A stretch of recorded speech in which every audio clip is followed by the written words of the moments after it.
I think Homeboy redefines success because what we value is different than the world. We value people. Mm-hmm. And we value people who the world would say don't deserve another chance, don't deserve a first chance. And we sort of flip the script on that. That's what I think separates Homeboy from other organizations. It's never about checking the box or giving you the resources. It's always about you. All those people in that high rise, these people walking down the street, these brothers and sisters coming into the Homeboy Industries, we all need this. And thank God that Father Greg made this, and he made this for us. That's the love of Homeboy, we all belong and we all matter. No other place in the world where God is more present every single day than Homeboy Industries.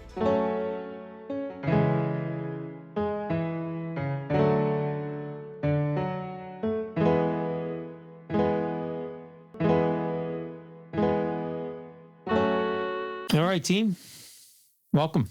I appreciate you being here. On this episode, I want to spend more time talking about how Homeboy works and really why it works. And I can't think of a better four people to sort of help the audience hear what Homeboy's all about than the four of you. So let's do a quick round of introductions. Hector, I know you've introduced yourself before, but do it again. Hector Verdugo, Associate Director, and I've been here for about 20 years. 20 years. Shirley, introduce yourself and a little bit about how you got the Homeboy and what do you do now?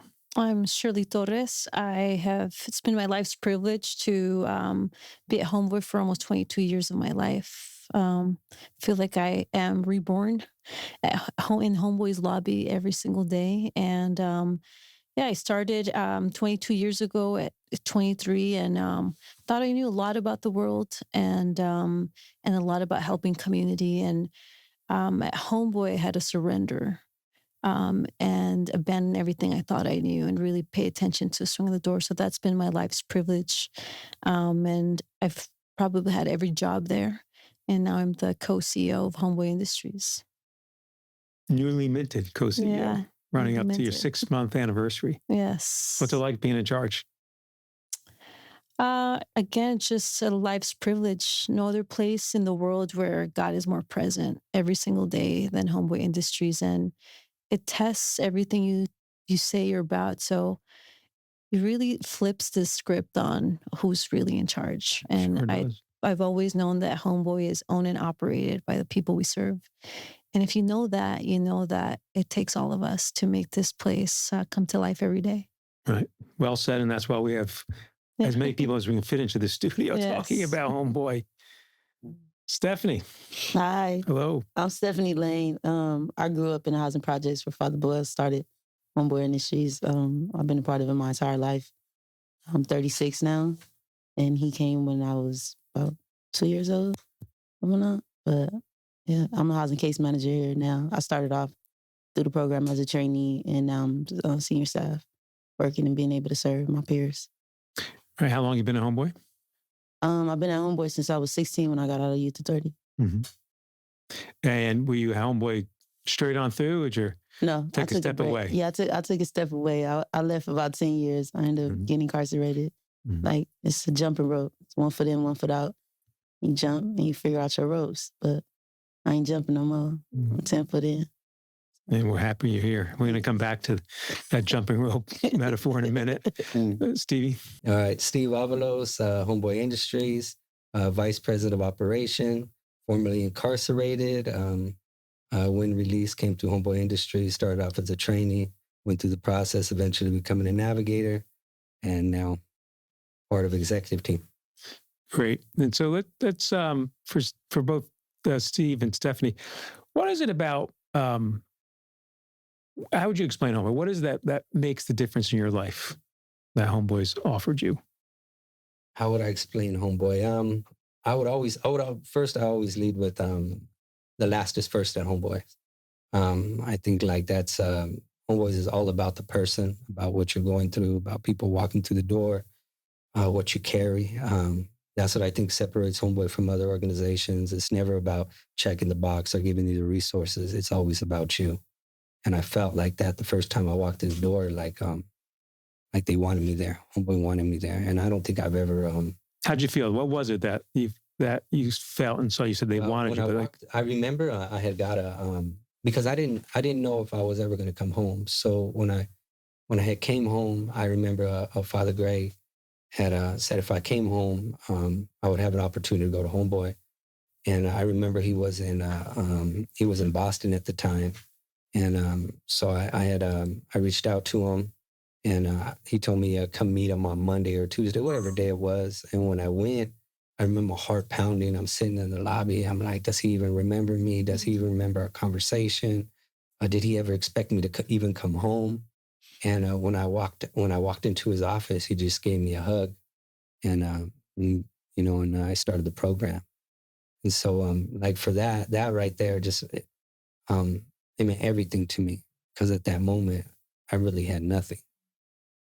And if I can ask you, so, Father Greg is a living saint. We all admire him and love him so much.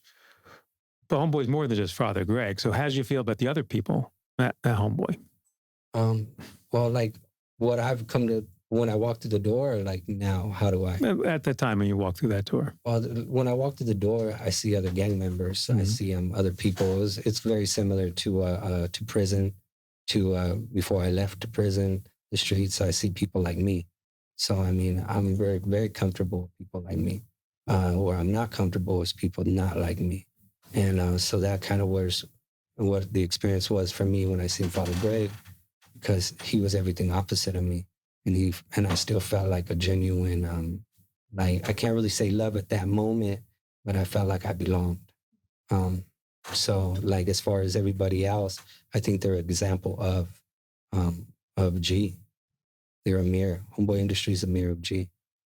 Yeah, and I got to say, from my mind, you're a mirror of the G and belonging. Like you make sure people feel welcome and belong at Homeboy. That's just only because of the experience that I've had at Homeboy. I remember going through the process, and when I was a trainee, or not a trainee, I think I was a navigator at the time, and I was sicker than a dog. I kid you not, I was like man down. What do they call that? The county cold, like it was. I was bad, and I remember my mom had already left. She moved. It was just me in LA. Brother was gone, like. And I remember I was it was horrible feeling. And out of nowhere, Hector, I had reached out, and Hector, we talked, he said, how are you doing? I said, I'm sick right now, dog. And he said, I'm gonna bring you some honey and some tea. I think some soup or something, but I remember the honey and the tea. And I was like, all right. And I was thinking that I would get it when I get better, when I go back to work. Mm-hmm. But he brought it to my door. And I kid you not, I've never forgot that. Mm-hmm. And I was like, man, it's the leaders at Homeboy. And like, that's the love of Homeboy. We all belong and we all matter. And I've always taken that and ran with it, Mm-hmm. For sure. The funny thing about the honey and tea and lime. Yeah. And now I tell my sons about that because you've pushed that on me. Stephanie, Tell me about what one or two words would you use to describe Homeboy? I describe Homeboy as it's like a well. Like in Africa, they don't have water. So it's like when they get these water pumps in their village, and then the first time with these people seeing like them pumping that water coming out and the excitement that they get from that water that comes out of that hole that they never expected, but nothing ever come out of. That's what I describe as Homeboys. For individuals like me growing up, I grew up in the projects where it was nothing but concrete. And I always say Father Greg has always been our water. He's always been that well for us. So that's how I describe Homeboys. Yeah. So how in every day of the work you do at Homeboy, how do you provide that water for others? What do you do? So me being able to just be in the position that I'm in, I'm allowed to just show my peers that change is possible, because for a long time, a lot of people thought that I would never change. And for myself, I thought I would never change. So seeing me every day coming in and being able to be just a relatable face, and just a person that's been through the struggle, a person that's been through gangs, a person that's been to prison, a person that has nothing, and understand like the immediate situation that you're going through, an immediate need that you need, like I'm always go above and beyond, and just being that person that they know that they can come to, and I'm honest and I'm open and I'm real at the end of the day. So it's just like, it just gives me joy every day to be able to just water my fruits of labor. And I consider everybody, the trainees, community clients that's coming in, like we all just a plant, just needed a little bit of water just to grow. For sure. And you have such natural leadership skills. To me, it's just amazing to sit back and watch Thank you. What was it that brought you back to Homeboy? My grandmother. Can you tell us about that? Yeah, my grandmother. I always get emotional with her. I made a promise to her that I'll try to be something different. And she loves Father Greg. Like, she loved that man. And she was like an activist for him back in the days. Like, growing up, like, they didn't like Father Greg. They didn't like what he did. Coming into my projects, it was 8 gangs. It was the worst projects to ever grow up in. And LAPD couldn't stand him. Nobody couldn't stand him. They didn't understand his mission. They didn't understand his reasoning. And there was a group of old ladies in the projects that understood it. And my grandmother was one of them. And she used to always say, like, go to G, go to G. And nobody in my family went through the program. Like, I'm the only one that went through the program. So it was like, I kept getting in trouble, kept going in and out of jail. And my grandmother just always felt like she was going to get that one phone call saying I wasn't going to make it, or she was going to have to come identify me. And I just got fed up, and I told her, I'm going to try it. And I wasn't ready. Like I told you, that jump rope. Like, and I jumped. Double Dutch. And I don't even know how to double Dutch. But it's been a double Dutch. And I can finally say, like, today, like, she's 90. And to see me every day, come and see her, still in them projects. But she knows, like, I'm okay. Like, she know I'm going to be okay. And it's all because of Homeboys. It's all because of, like, how Steve says, is like the love and being understood and being seen and being cherished. Just walking in through the door and somebody just acknowledging you, even knowing you, just saying good morning. Right. Like, that's a lot for us. Because a lot of us grew up where our parents bypassed you. Like, they never even acknowledged if you was hungry. If you wanted something to eat, did you have a clean pair of clothes on, clean pair of socks? Like, the bare minimum. And at Homeboys, like, it's beyond bare minimum. Like, it's a feeling like, I don't even know how to explain it. Yeah. So cherishing, that's what Greg has taught us, to cherish. So as you just said, you weren't seen when you were younger, right? But here at Homeboy, you feel seen. So is it hard for you to see others now, or because you just love being seen, it's easy to see others? I think more so now it's like, I got like a radar for that.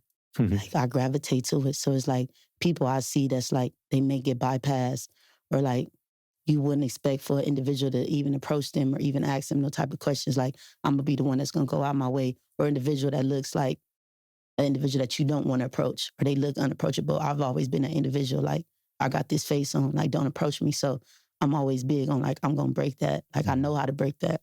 So it's like, now I'm being in the position that I'm in and being at Homeboys, it's like those individuals, when they walk through the door, I'm so aware of it. Like, it's like a radar come on, like the hair on my arms, like, flare up, like, you got to get up on them. Like, and it's just my approach. Like, how you doing?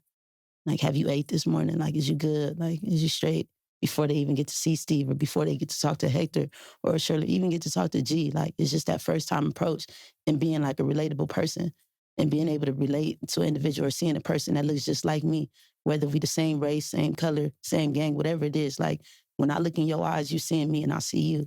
And that's like the biggest blessing at Homeboys. Like, so Shirley, Stephanie's story is a beautiful story. And it's like many that we hear of. It's not so clear why people come to Homeboy. Oftentimes it's a grandmother asking them to come. Sometimes they don't want their sons or daughters to be gang members. But the key part is they come, and we cherish them when they show up. And, Greg often talks about that. People who are hurting hurt others, but people who are cherished cherish others. How do we do cherishing at Homeboy? Do we teach it? Do we show it? How does it all play out? It's a culture. I mean, it's a culture where love is the methodology, you know? I mean, all the ways in which we practice walking with each other, the services and the resources. The service and the resources are sort of secondary to human companionship. And I think the beauty is that people have seen Homeboy and have experienced the love of Homeboy. And I think that's what brings them back to have a feeling that you've never felt, to feel seen in a way you've never felt seen, to feel human in a way you've never felt, and to be afforded the dignity and respect that's been denied to you in your own home, in your own school, in your own community, and then in systems of care and supervision that are supposed to help people, but actually cause more harm. And so for us, I think Homeboy is our love language. Our love language at Homeboy is really walking with each other. And I think what I appreciate is that um, we really take seriously that people trust us with their whole lives. And that's big. That means people feel safe enough to kind of move out of survival where you trust one person with one thing, another with another, but that you could feel safe enough to take a breath and take your mask off. And I think that's a testament to a culture and a community that knows that our healing depends on each other. You know, every single person who walks through the door, I would say all of us, even volunteers who um, come in because we all want human connection and we all need human companionship. Um, and the beauty of Homeboy is that we all need medicine and we all are medicine for each other. And so none of us are well until all of us are well, but also none of us are free until all of us are free. And I think every single day, what wakes me up is this idea of the pursuit of happiness and joy for all.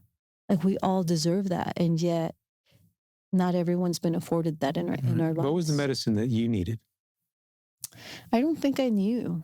I went there again, really young, really idealist. You know, I'm the daughter of immigrant parents that had a simple dream. And I went there for a job, you know, and I had this idea of success. I was going to, because higher education had allowed me to find my voice and my identity, and I had experienced liberation through higher education. I wanted to be a professor and I wanted to teach. And so I thought I'll go to Homeboy, you know, be there a year, and God had a different plan. And so I went there and I found my life purpose, and I realized I wanted to work with young women because I was a young person that needed other women to help me with my wound. And what I realized is I also needed to heal other parts of myself. And Homeboy helped me return and also flip again this idea of what is success and what is joy and happiness. And so it changed my life. So a lot of people in the nonprofit world struggle with what you just said about what is success, Mm-hmm. and particularly government agencies who put money out for nonprofits to apply for grants. There's a whole success matrix. And Father Greg would say we're allergic to that word success. So how would you put all that together? What would you tell the folks listening and watching here? Do we measure success? I think the question always is like, how do you measure healing? Mm-hmm. And again, I think not people historically, our communities, underserved communities of color, have not been afforded healing and wholeness. We've been stuck in survival mode. I think the innovation and the beauty of Homeboy is that it disrupts all that. And like Stevie said, those that are last come first. And we have this vision that we have to march toward, that we all matter and that we all deserve to have a chance, and that there is just so much genius and potential in our community. And so I think for me, I've redefined success, and I think Homeboy redefined success because what we value is different than the world. We value people, and we value people who the world would say don't deserve another chance, don't deserve a first chance. And we sort of flip the script on that. And that's, for me, that's, we have to continue to imagine and challenge that there another way is possible. and that everyone deserves to live a good life and make a good living.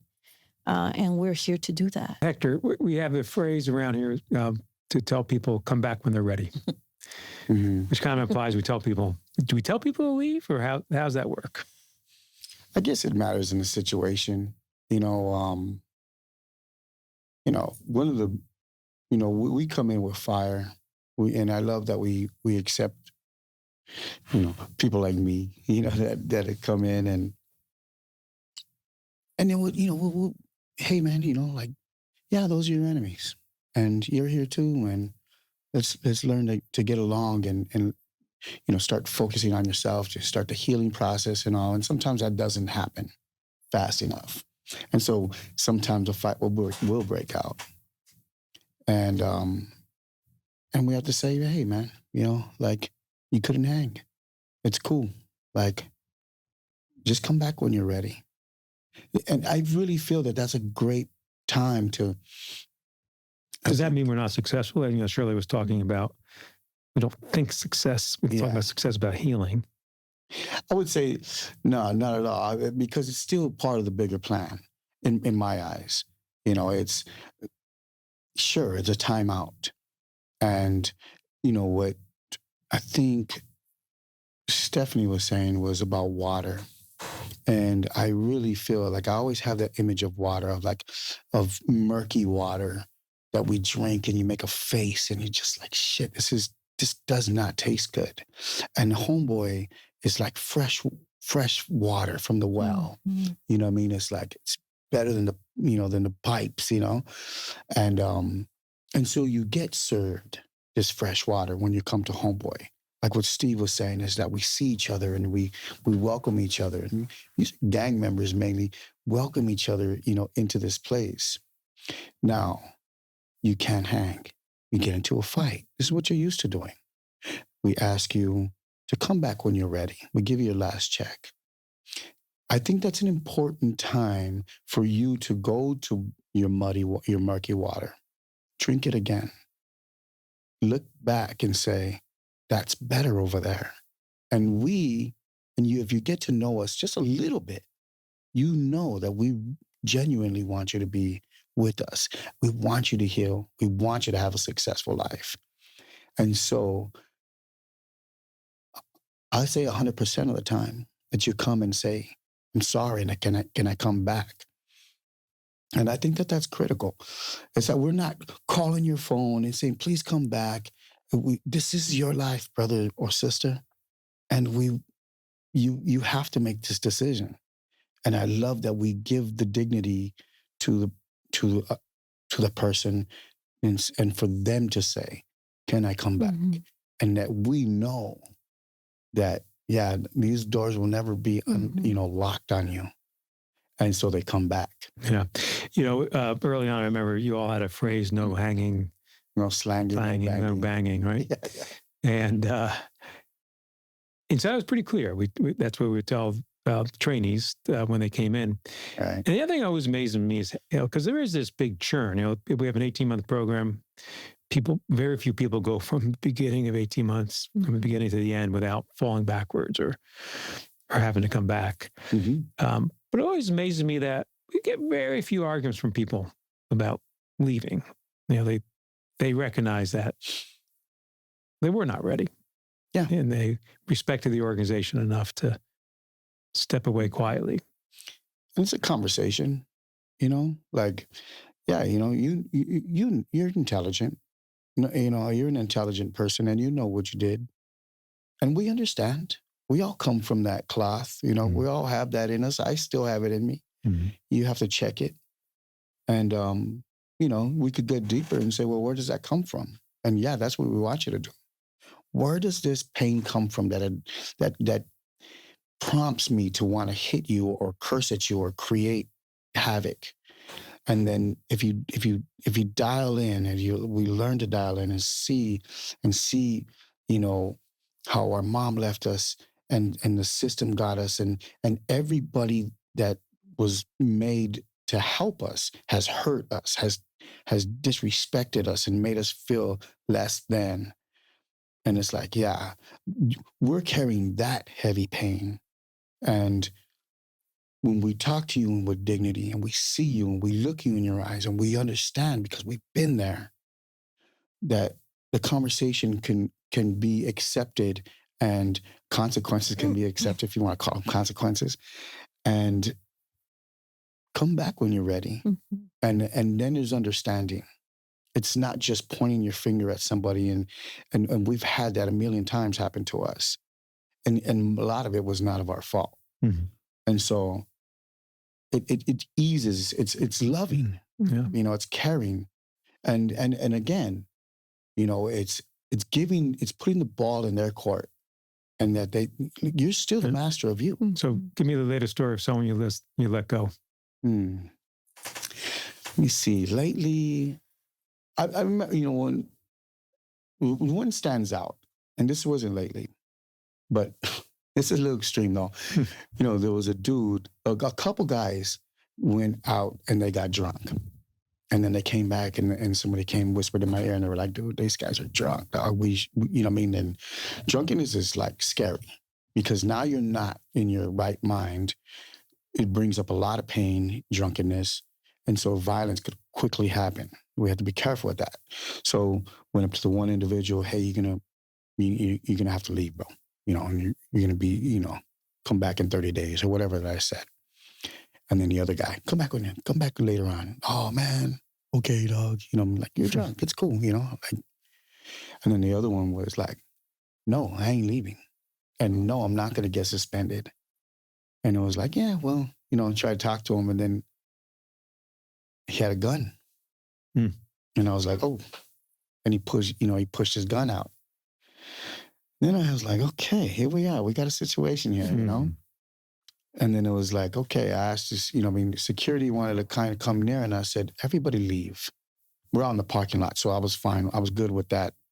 And I said, look, brother, you know, we want to help you, but if you're drunk and you got, you know, you have a gun, I just let me go inside, man. Let me just go wash my face. I said, now you can't come inside. And we had a little bit of a standoff, you know, and I stood and I waited. I said, he tried to go past me, and I kind of pushed him. And I thought, this could be it for me. And we went back. He even looked at me like, are you crazy? And I was like, I've been willing to die for a lot of less things. But this, I feel strong about it. I would be honored to die in this part. You're not going to bring this gun into this house. And figure out a way for you to leave, get picked up or something, because that's not going to happen. And he could see the determination in my face. So he made phone calls, and then he left. And then he got busted. He went to prison. And then when he got out, you know, I thought I would think about him every once in a while. And when he got out, I seen him through the windows, and I could see his hesitation. Because he was trying to come back to Homeboy. Of course, he's trying to come back to Homeboy. So I said, let me go out there. Hey, what's up, man? Hey, what's up, Hector? And I go, how are you? He goes, I'm good, man. He goes, I just want to say I'm sorry. And I go, it's cool, brother. Water under the bridge, homeboy. Can I come back? Is it possible? I go, absolutely. I've been waiting for you. And he's like, oh, and he gave me a hug. And that dude now is in Berkeley. And he's, you know, gone on with his life. And no, you won't find that anywhere else, in my opinion. No, listen, I mean, it just chills for all parts of that story, but it's so Homeboy to love when other people wouldn't love, to just give a person a chance. Yeah. And to stand firm. I want to talk a little bit about the mercy and grace, because I think everything that we do, like you get a master class in mercy and grace. And I think everyone has benefited from that as a community and as a culture. There's moments when you're going to be in a position where you're giving mercy and grace, but because of life is there's so many times where you're given mercy and grace by the community. Because we're human, we're going to make mistakes. And I think so much of what we try to do is that it's okay when things are broken, there's an opportunity to mend them and to restore the inner parts of ourselves. And I think the beauty of, in my time here, I've learned so much from Hector in terms of like, how do we continue to be fearless about our love, And when you ask the question, Tom, about how do we say to people, it must be hard to say, come back when you're ready. Well, that's what love looks like. Mhm. Unconditional love looks like saying we're not going to look the other way when we know that we can't serve you anymore. And I think our approach from the beginning, and I think about, Steve sees so many people at the door and you listen to why people are walking through the door. And that's important because you want to get to a place where you always are willing to hold them accountable to not what you want for them, but what they said they wanted for themselves when they walk through those doors. And because people trust us, they trust us enough to hold up the mirror. And holding up the mirror means, we see you Mhm. and we know you're already great. But sometimes people don't believe that. And so they sabotage that. And that's why the healing piece is so important. That's why we say the most important job here is to stop running from yourself and to explore this question of who are you really?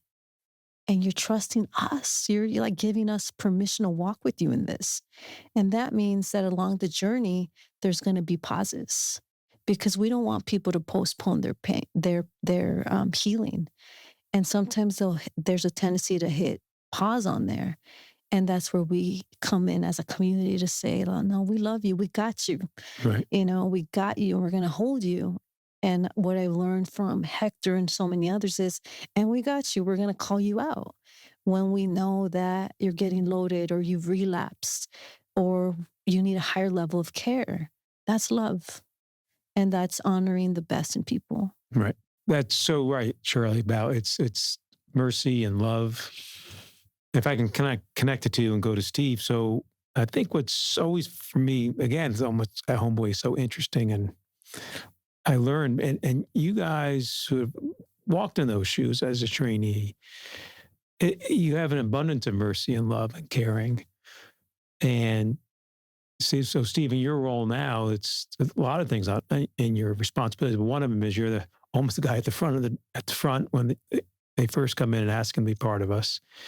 And then for the few who sort of aren't doing our program and listening or aren't ready, you are the one who, in the end, sort of lets them go.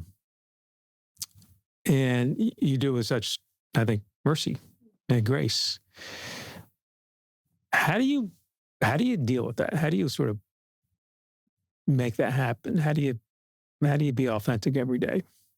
I think it's never easy because you get to know people. I think everything starts with relationships. So, one thing is like the accountability piece. People know what they do wrong, but then there's the other piece where they still got to pay their rent. And what makes Homeboy unique compared to other organizations is we pay our trainees, right? And so now when we let them go, we're saying, oh, shoot, how am I going to pay my rent? How am I going to take care of my kids? And all of that fear comes up. So now, like at that moment, all that's coming through their head. Like, what did I do? And they know that my bad, I'm sorry, is not going to change that. And so there comes anger. Then there comes fear. So like for me, it's really about building the relationship from the beginning. And it's having conversations like, yeah, this is what happened, obviously, but I think that's what makes us at Homeboy, like I love us because no one will ever be shamed. It's really about talking to somebody. They have an understanding of what they've done. And we say, come back when you're ready. And when you come back, we got you. Like we're never gonna just board the doors. And so when somebody walks away with like that hope, like I'm gonna figure this out, and knowing that Homeboy will always be there, it makes them not give up. It makes them say, I'm gonna come back better. And then the other piece is while they're gone, there's still relationships built. Hey, how are you? Is everything okay? Do you need anything? Because just because we let someone go doesn't mean we cut them off. That's what I love about us. Like that's the Homeboy way. Yeah, and then and it's really led by love. like not just our actions. It's in our language, we all might speak different things, but it's all in the same language, right? And it's in our lens. It's how we see one another, and they know how we see them. And it just as, Homeboy sees me, we see the best in each other. So I really, really, really believe it's about building relationships, and the other person on the other side of the desk has trust. They trust Homeboy. They might not necessarily trust me, but they trust Homeboy. Homeboy's never done them wrong. Homeboy's never done anybody wrong. And they know that in the depths of their heart. I think that goes a long way when you have conversations at the desk. And it really goes back to listening, because when you have a conversation with somebody, they're like, oh, shoot, you remember I said that? And I'm like, yeah. And so knowing somebody's name is important, and continuing to build a relationship and getting to know people. So when that moment does come, you're able to hold that line, but they're also able to walk away with hope and with dignity and know that that door is going to be open when they come back. Sure. For both you and Stephanie, again, I'm fortunate and blessed to be with you all for the last 13 years. And in my words, I say, so people come to Homeboy for the first time, needing to leave, wanting to leave gang life behind, frustrated, tired. And like my observation is, people come in angry because what society has sort of done to them, or they've not fit in, or they've been demonized. And so we see trainees who are early in the program, a lot of them are a lot of anger issues and angry at things. So Stephanie, how do we deal with someone who's really angry? Because I can imagine the listening audience here thinks that all they hear is talk about love, mercy, and kindness. It's like, but what's coming at us is ferocious anger sometimes. When you're dealing with an angry individual that's just starting with the program, is understanding where that anger comes from. And it's sitting down with the individual, like how we sitting. And like how Steve says, is having like a conversation and being in relations with that individual and try to figure out like, why are you so angry? Like, truly just open up. Like, why are you so mad? Like, I can tell you when I was mad, when I first walked through the door, like, I didn't understand this program. Mm-hmm. It took me a long time to understand this program. So it's like, what's going on with you at home, or what's going on with you right now, present, that's making you not being able to do this program? And a lot of times, people is not stable. People don't have no food. People don't understand themselves, in a sense. And that's a lot of anger comes from, is when you come into Homeboys, is trying to understand who you truly are. Because a lot of us, we was mentally told to be a certain way. So coming into Homeboys, you have to dissect like yourself.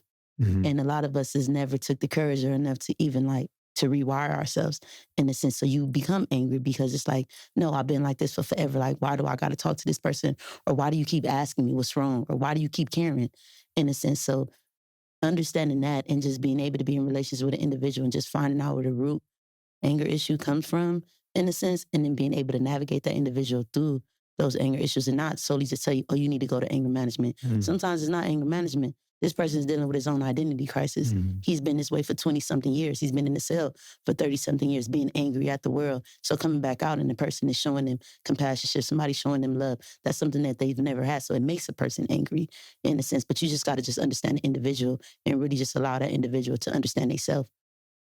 Right. Stevie? People get angry from any reason. I might have pissed them off. Like, so you gotta be aware of that. And if I'm the trigger, then I'm gonna step back and let somebody else lean in. You never know what somebody's carrying, or what they're going through, or what's on their mind, or what their expectations are when they first came home. I remember my expectations were freedom, and I'm this and this and this, and I came home and like everything that I ever imagined was gone. Like I just. And I felt like I was running on an escalator and just kept going down, and nobody knew it. And I was angry at myself, and I was angry at all those people I hurt, and why did I hurt them? And it just kept getting worse and worse, and I was in my own funk, and so I became very intolerant of things. So when I see myself, I can't even imagine what somebody else goes through. So I asked them, what is it? Is there anything I can help you with? Is there anything we can do? And starting there, and just listening. I don't have the answer, and I know that. Listening, creating space. And if I'm the reason why I'm triggering somebody, then I'll step back and let somebody else step in. Mm-hmm. But there's no cookie cutter to it. No, that's right. Do you ever get triggered by the trainee, their story, who they are, what they do, how they come at you? Nah, like I get it. When people like, I've been I mean, people got at me aggressive many times. And I get it. You know, at that moment, like I might not respond. I can feel that they're pissed or angry at me. So yeah, I get that more on me, like threats. Like when somebody gets mad, I get it. Where what it does for me, the other piece is when somebody's they're going through something, and I see that all they need is this one step, and it could be like they just lost their apartment, or their baby's dad just got busted and he was the breadwinner. Just like life circumstances, those things trigger me. Sometimes I can put it into my own, I can put it into my own life. And those things, like, man, like, and now I'm in a position where I can do what I can do to help. And I always think, what is the absolute most I can do? Like, what can I do right now? If that was me, if that was my mom, if that was my sister, what would I do?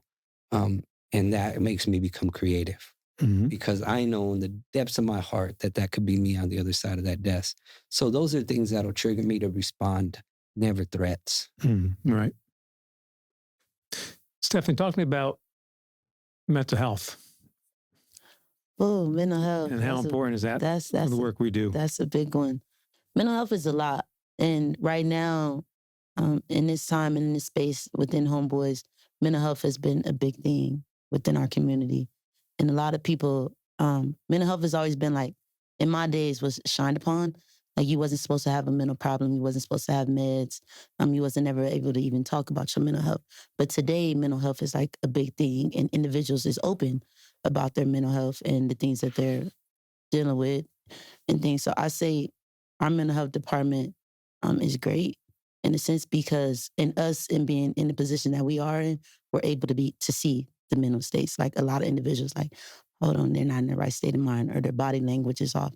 In a sense, and mental health is key at Homeboys, because if you don't understand a person's mental health, or wherever that they at mentally, things can go left. Yeah, let me interrupt you for a second. But while we have 6 therapists, we have 500 trainees. So I think all of us, all you all, are sort of somewhat assessing someone's mental health. Very much so. Very much. I feel like I'm a therapist. Yeah. I was somebody's therapist today. Don't want to talk. I witnessed it. Yeah, like, and I'm not a therapist, but it was just me being in a relatable space and understanding this girl mental space, like, and understanding what's triggering her, understanding where she's coming from mentally. So it allowed me to just take a step back and be her calm, and be her therapist, and be her understanding, and be her medication at that moment. And it's just like mental health, like I said, it's a real big thing right now in the world. It's a big thing at Homeboys. But just us being able to identify an individual that's coming in that has a mental state, it's their body language. You just read a person. Like, in us growing up in the lifestyle that we grew up in, that's a skill that we've mastered. You're able to read a person very fast. So I think that's why, like, us being in the position that we is, even though we only got 6 therapists, yeah, they're trained therapists, but we train totally different on the therapy level. Like, yeah. All right, Shirley, you're now co-CEO, but before then you led all programs, and mental health team reported to you, and mental health is sort of the backbone or through line of everything that happens here at Homeboy. So, sort of 2-part question. Tell to me about the importance of mental health in your words, but then how would you respond to Stephanie's point as she feels like she's a therapist too? I think that's the beauty. We know enough to know that healing does not happen in isolation. There's no way. And that through community and culture, we have the rich opportunity to help people heal from not just trauma, not just one traumatic event, but recurring trauma that's affected how we trust other people, how we trust ourselves, how we experience safety in the world. And so I think at Homeboy, we have been successful in helping people heal because we're coming at it through relationships, as Stevie said, and through walking with each other. But it really is coming at trauma and healing from from everywhere. It transcends a one-on-one individual therapist's office. It happens on the sidewalk. There's therapeutic encounters at every moment. And the important piece, again, is that people trust us with all parts of their life. And so there's an opportunity to integrate, the character that's helped them survive and their true self, and invite them to explore who they really are. And again, everyone from the person that holds the door open and offers someone water, we all contribute to creating containers in which people can heal. And that really happened organically at Homeboy, because I think we met people where they were. That's our approach. We didn't wait for people to come to us. And as Stephanie said, it's amazing that people will say things to us that they've never said before in their entire lives to anybody, because they were part of a culture and a code, especially in gang culture, where you don't talk about anything that happened in your home. And we've become the opposite of that, where in morning meeting, I always think about, it's again a masterclass in vulnerability. People have just so much courage to talk about their process, and with their head held high, talk about, this is what helped me, this is the medicine. And that's changed the stigma. And so now we have a waiting list for therapists, and now we've trained people to bring the best and the cutting edge techniques to Homeboy, because we know that we deserve it. And, I remember coming to you during the pandemic and saying, hey, drugs are different. Context is changing. We're seeing that people are operating from an altered reality, and we want to create relief. We need something else. And the beauty of us is we say, let's go for it. And so we don't settle for people being less miserable. We continue to say, what do people need to be fully well? And we're going to invest in that. And that creates a generational change, and that's what we get to delight in now. Now we're seeing, I get pictures every morning of people who are, showing up for their kids' graduations, or in a position to receive their kids who are in a position that's not, in a situation that's not good. Sure. That was wonderful. Hector, that's our ending question go around here. What brought you joy or laughter in this past week at Homeboy? In this past week? Well, let me think. Let me think.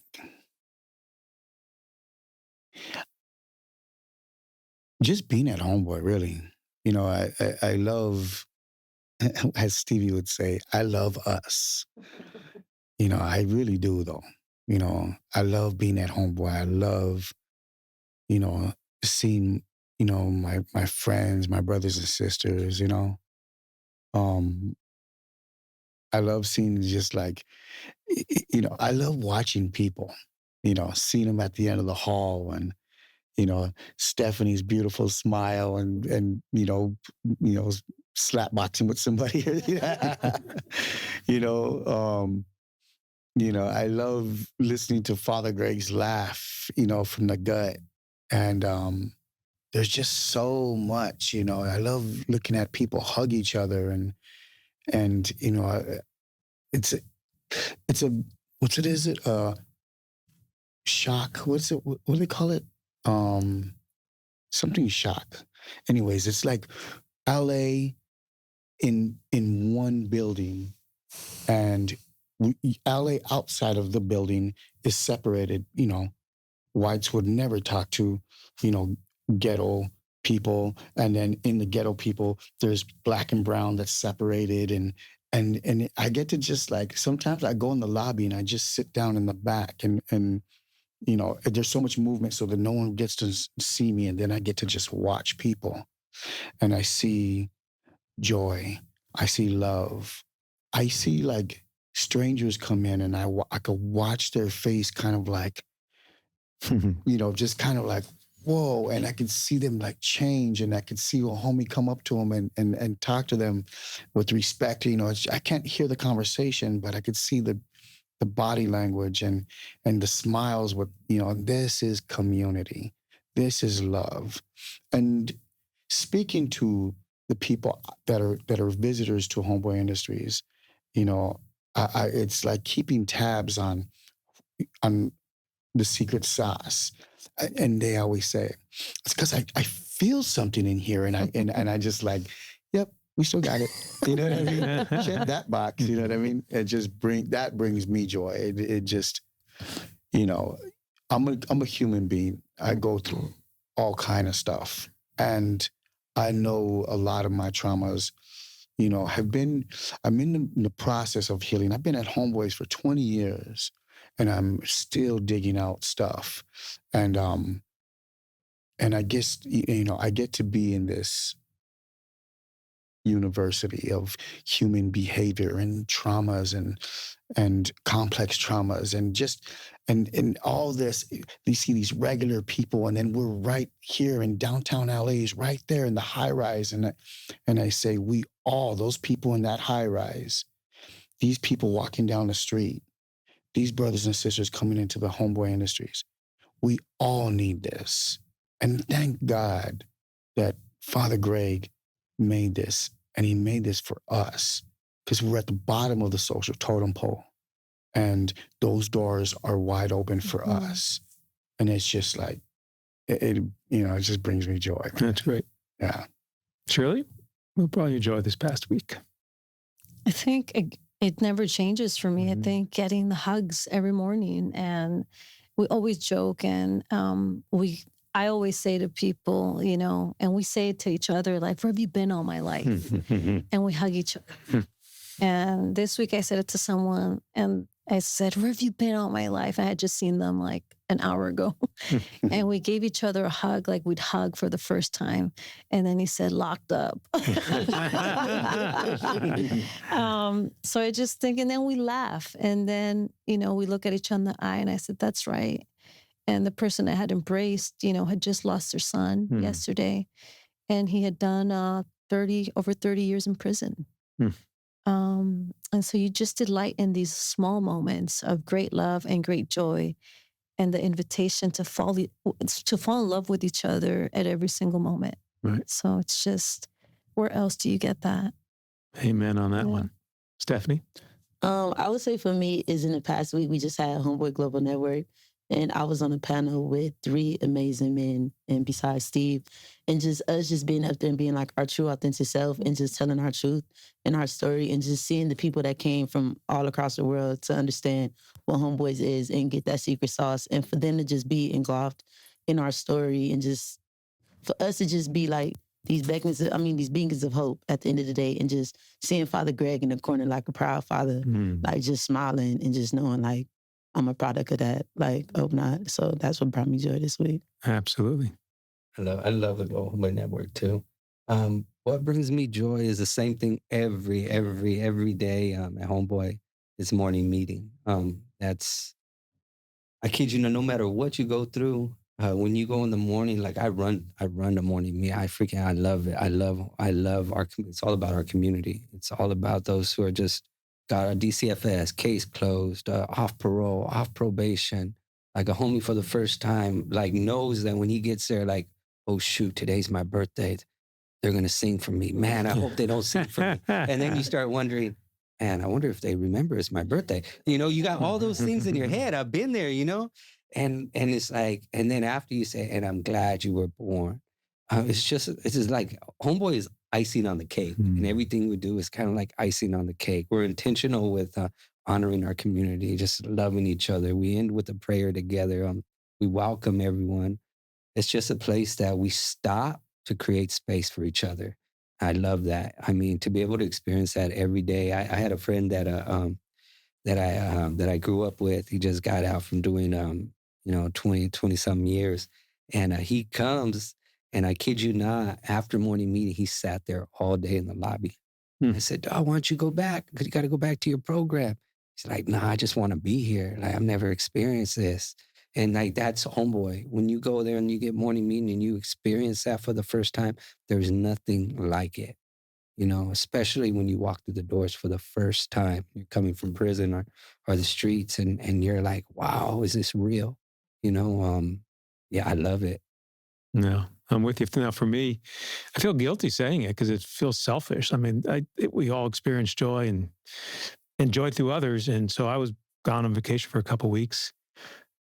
And it's great coming back. You feel like welcome in the family. You get the hugs.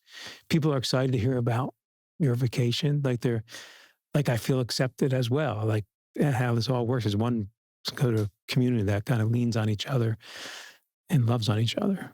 So that was joyful for me. It's cool. All right. Thank you all. All right. Thank you.